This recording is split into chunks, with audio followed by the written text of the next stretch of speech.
प्रयागराज एक ऐसा शहर जो बसा है गंगा और यमुना के किनारों पे। यही वजह है कि प्रयाग में रहने वालों के घरों तक जलकल द्वारा जो पानी पहुंचाया जाता है वो या तो यमुना का जल होता है या भूमिगत पानी, जिसको फिल्टरिंग प्रोसेस के जरिए पीने योग्य बनाया जाता है। लेकिन इस पानी में गुणवत्ता कितनी है या कितनी होनी चाहिए, ये एक बहुत बड़ा सवाल है और इसी का जवाब बनके सामने आया है स्मार्ट सिटी प्रयागराज द्वारा नवनिर्मित जलकल विभाग नगर निगम Prayagraj water quality analysis laboratory, जहां हमारे घरों में आने वाले पानी की क्वालिटी चेकिंग करके उसकी गुणवत्ता को बेहतर करने का काम किया जाता है। तो चलिए आपको दिखाते हैं कि ये क्वालिटी चेकिंग सिस्टम होता कैसे है।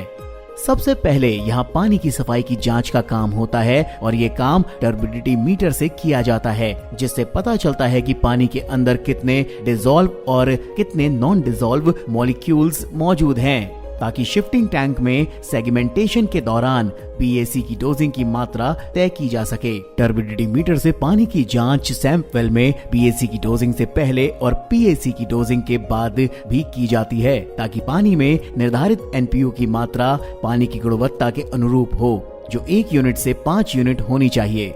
दूसरा प्रोसेस होता है पानी में टीएसएस की मात्रा की जांच करना, यानी टोटल सस्पेंडेड सॉलिड, या वो एलिमेंट जो पानी में नहीं घुलते, वो कितनी मात्रा में पानी में मौजूद हैं, ये टीएसएस प्रोसेस के जरिए पता लगाया जाता है। इसके बाद बारी आती है डिसॉल्व ऑक्सीजन मीटर की, जिसकी मदद से पानी में ऑक्सीजन की मात्रा कितनी होनी चाहिए इसका पता चलता है। साथ ही पानी के टेम्परेचर की जांच भी डिसॉल्व ऑक्सीजन मीटर के जरिए ही की जाती है, जो 28 डिग्री तक होना चाहिए। इसके बाद पानी की जांच होती है पीएच मीटर के जरिए, जो पानी में मौजूद पीएच की निर्धारित मात्रा की जांच करता है।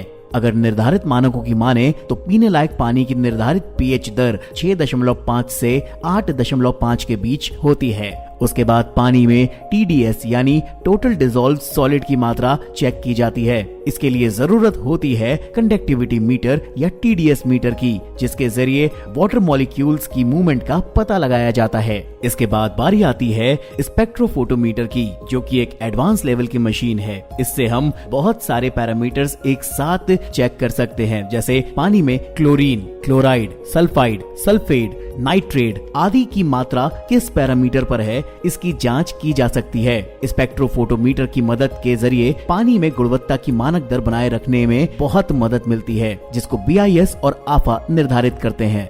इस लेबोरेटरी में केमिकल ऑक्सीजन डिमांड यानी सीओडी को भी चेक किया जाता है। इसका इस्तेमाल प्रायः सीवरेज वाटर की जांच में किया जाता है, जिसके जरिए सीवरेज वाटर में सीओडी यानी कि केमिकल ऑक्सीजन डिमांड कितनी है इसका पता लगाया जाता है। वैसे इस लेबोरेटरी में वाटर प्यूरिफिकेशन सिस्टम भी मौजूद है, जिसके डिजिटल वाटर का इस्तेमाल केमिकल बनाने में किया जाता है, क्योंकि इस पानी में एक्यूरेसी की मात्रा ज्यादा होती है, जिससे केमिकल गुणवत्ता युक्त बनता है। इन सभी मशीन्स का इस्तेमाल पानी की गुणवत्ता की जांच करने में किया जाता है और पानी की गुणवत्ता बनाए रखने के लिए केमिकल्स की उपयुक्त मात्रा कितनी होनी चाहिए ये तय करती है एनालिटिकल बैलेंस मशीन, जिसके जरिए मिलाए जाने वाले केमिकल का वेट किया जाता है।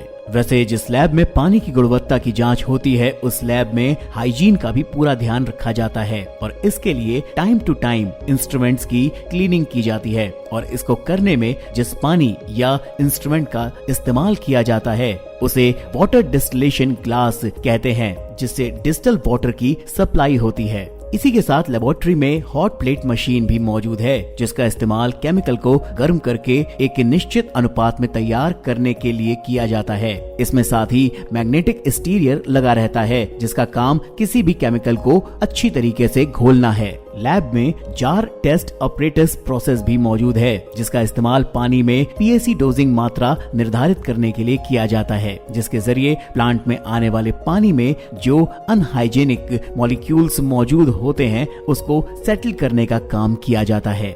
साथ ही लैब में एल्कलिनिटी टेस्ट प्रोसेस मौजूद है, जिसका काम पानी की क्षारकता को जांचना होता है। क्षारकता की निर्धारित दर 200 से 600 मिलीग्राम प्रति लीटर होती है। और फिर इसके बाद बारी आती है बायोकेमिकल ऑक्सीजन डिमांड यानी बीओडी की, जिसका काम है पानी में मौजूद ऑर्गेनिक और इनऑर्गेनिक वेस्ट को माइक्रो ऑर्गेनिज्म के द्वारा डिकम्पोज करना। इस डिकम्पोजिशन प्रोसेस की निर्धारित मात्रा, निर्धारित तापमान एवं निर्धारित समय क्या होगा ये तय करने का काम BOD यानी बायोकेमिकल ऑक्सीजन डिमांड प्रोसेस के जरिए किया जाता है। वैसे इस वाटर क्वालिटी एनालिसिस लेबोरेटरी में फ्यूम हुड नाम की मशीन भी मौजूद है, जिसका इस्तेमाल केमिकल प्रिपरेशन में किया जाता है और केमिकल बनाने में जो फ्यूम निकलती है उसको सीधे लैब के बाहर फ्यूम हुड के जरिए निकाल दिया जाता है। इतने सारे प्रोसेस के बाद जब इस बात का निर्धारण हो जाता है कि पानी में अन्य किसी तरह की अशुद्धियां नहीं है और ये पानी पूरी तरह से साफ है, तब इस पानी को माइक्रोबायोलॉजिकल लैब में टेस्टिंग के लिए भेज दिया जाता है और ये पानी CWR से लिया जाता है, जहां पानी को साफ करके रिजर्व किया गया है।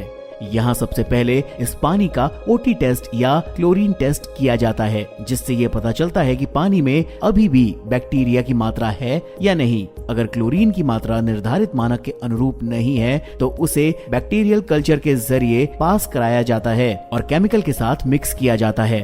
इस पूरे प्रोसेस में centrifuge, electric balance, colony counter, microscope, laminar air flow और बैक्टीरियोलॉजिकल इंक्यूबेटर जैसी मशीन्स का इस्तेमाल किया जाता है। अगर माइक्रोबायोलॉजिकल लैब में मौजूद लेमिनार एयर फ्लो मशीन के इस्तेमाल की बात करें तो इस मशीन का इस्तेमाल माइक्रोबायोलॉजी टेस्टिंग में किया जाता है और साथ ही इसका इस्तेमाल बाहरी इन्फेक्शन को रोकने में भी होता है। टेस्टिंग के दौरान जो भी एलिमेंट्स इस्तेमाल किए जाते हैं वो पूर्णतः साफ और हाइजीनिक रहें, इस बात का ख्याल रखते हुए इस मशीन की सहायता से पानी में मौजूद बाहरी अशुद्धियों को खत्म करने का काम किया जाता है।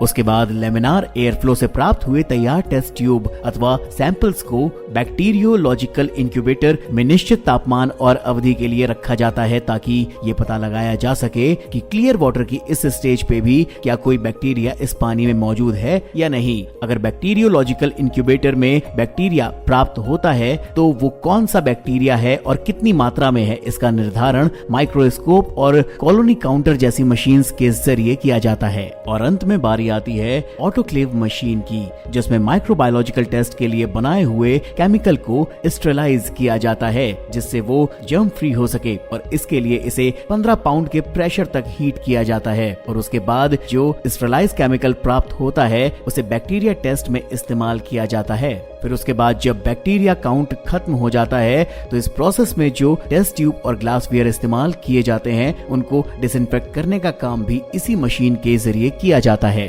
जलकल प्रयागराज में स्थित वाटर क्वालिटी एनालिसिस लेबोरेटरी अपनी आधुनिक मशीनों के जरिए पानी की गुणवत्ता के क्षेत्र में नए कीर्तिमान लिखने के लिए बिल्कुल तैयार है और इस आधुनिक लेबोरेटरी की मशीन्स को तैयार करने का पूरा श्रेय जाता है प्रयागराज स्मार्ट सिटी लिमिटेड को और साथ ही NS ट्रेडिंग कंपनी को, जो complete lab and process instrumentation solutions के लिए जाने जाते हैं। मैं कुमार गौरव, महाप्रबंधक जलकल विभाग। इस लेबोरेटरी के अंदर जो भी हम वाटर सप्लाई शहर को कर रहे हैं, जो हम सरफेस वाटर के माध्यम से अपने WTP से कर रहे हैं या हम अपने ट्यूबवेल्स के द्वारा हम सप्लाई कर रहे हैं, इसकी हम रेगुलर टेस्टिंग करने का हमने फैसिलिटी यहाँ क्रिएट किया है। और इसमें हमने अभी जो फैसिलिटी है, हमारे पास टोटल 32 पैरामीटर्स पे हम लोग टेस्टिंग करेंगे, जिसमें से 7 हमारे वेस्ट वाटर के पैरामीटर होंगे जिनका हम टेस्टिंग करेंगे और रेस्ट जो है हम ड्रिंकिंग वाटर के जो हमारे पैरामीटर्स हैं उस पे हम लोग टेस्टिंग करा करेंगे। घर घर तक स्वच्छ जल पहुंचाने के संकल्प को जलकल विभाग नगर निगम Prayagraj water quality analysis laboratory के जरिए सार्थक करने का भरपूर प्रयास कर रहा है। तो एक प्रयास आप भी करिए, पानी को बेवजह बहाना बंद करिए, क्योंकि जल है तो कल है। इसी कामना और विश्वास के साथ जलकल विभाग नगर निगम नए कीर्तिमान स्थापित करता रहेगा। धन्यवाद।